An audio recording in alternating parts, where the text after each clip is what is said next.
Olá, bom dia, seja muito bem-vindo. Nós estamos ao vivo e agora são 10 horas em ponto pelo horário de Brasília. Vamos juntos conferir os destaques do Brasil e do mundo desta quinta-feira. O brasileiro diminuiu o consumo de carnes e, com isso, o alimento ficou quase 6% mais barato. Todos os principais cortes bovinos, além da carne suína e do frango, tiveram queda nos preços no primeiro trimestre.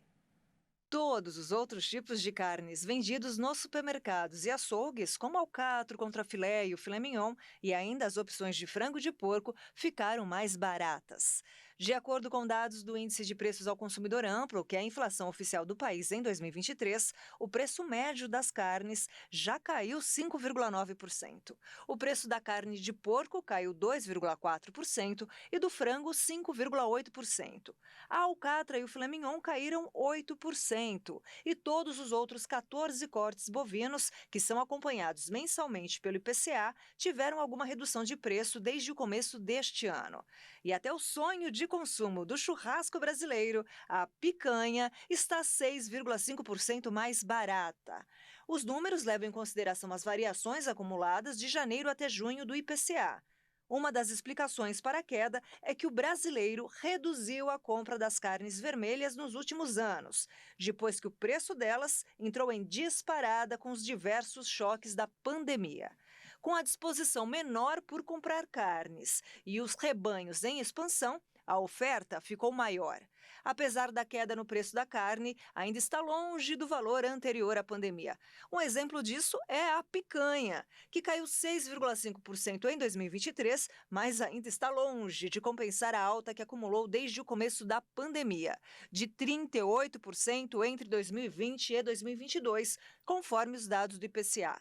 O músculo, que neste ano caiu 4,3%, subiu 42% até 2022. E o acém está 6% mais barato desde janeiro, mas tinha ficado 43% mais caro até o ano passado. E o presidente Lula cancelou compromissos que estavam agendados para ontem, porque ele precisou passar por mais um procedimento para aliviar dores provocadas por uma artrose em um hospital de Brasília. O presidente Lula deu entrada no Hospital Sírio-Libanês aqui de Brasília nesta quarta-feira para realizar um procedimento para reduzir as dores no quadril.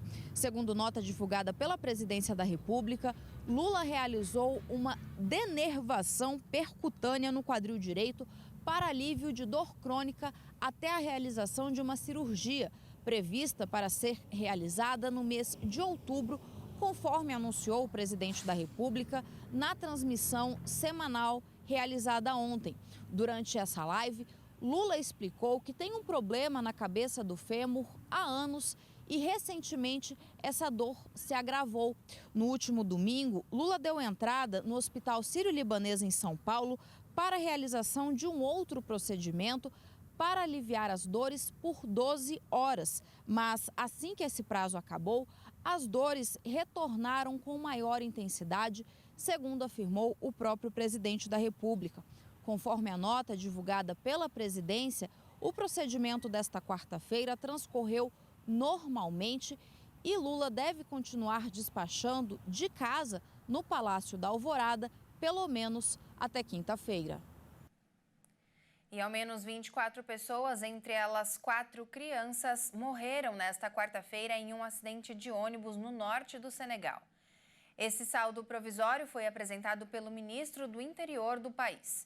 De acordo com um membro das equipes de resgate, o ônibus, que transportava 76 pessoas, quando a capacidade máxima era de 60, saiu da pista e capotou. Tragédias recentes como essa provocaram uma onda de críticas contra as autoridades pela falta de ações para evitá-los.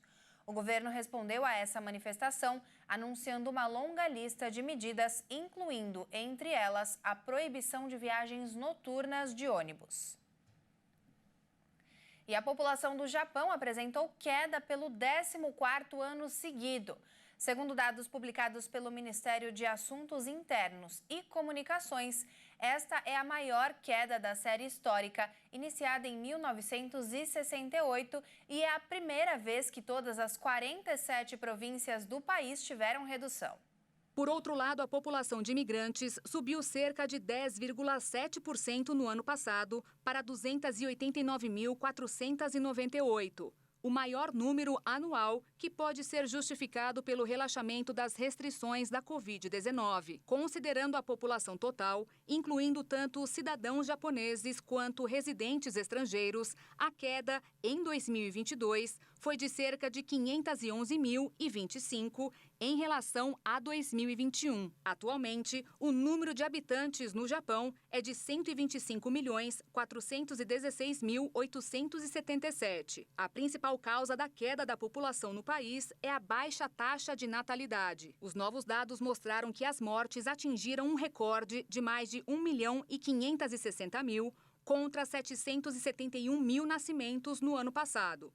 Isso significa que, pela primeira vez, o número de recém-nascidos caiu abaixo de 800.000 desde o início dos registros. O envelhecimento da população japonesa já afeta quase todos os aspectos da sociedade, sendo mais da metade de todos os municípios classificados como distritos despovoados, escolas fechadas e mais de 1.200.000 pequenos negócios com proprietários com cerca de 70 anos, sem sucessor. Para reverter o cenário, o primeiro-ministro Fumio Kishida já havia anunciado destinar 3,5 trilhões de ienes, que são cerca de 118 bilhões e meio de reais, pela cotação atual, por ano, para cuidados infantis e outras medidas de apoio aos pais. Além disso, o governo informou que Tóquio também está trabalhando em diversas frentes para minimizar os impactos da queda, como aumentar a oferta de trabalho para mulheres e idosos, promovendo reformas no mercado de trabalho. E agora vamos falar de esporte. A Copa do Mundo de Futebol Feminino entrou no 8º dia de jogos. E teve até uma partida entre dois times que disputaram a final da Copa do Mundo Feminina de 2019. Vamos conferir. Estados Unidos e Holanda se reencontraram após a última final do Mundial em 2019, mas, dessa vez, o resultado foi diferente. Diferente de quando as americanas foram campeãs. Nessa edição, as seleções empataram em 1-1. Horde abriu o placar para a Holanda no primeiro tempo. Na etapa final, as americanas empataram com Lindsey Horan. A definição do grupo ficou para a próxima rodada. Ainda no grupo E, Portugal venceu o Vietnã por 2-0 em um jogo controlado.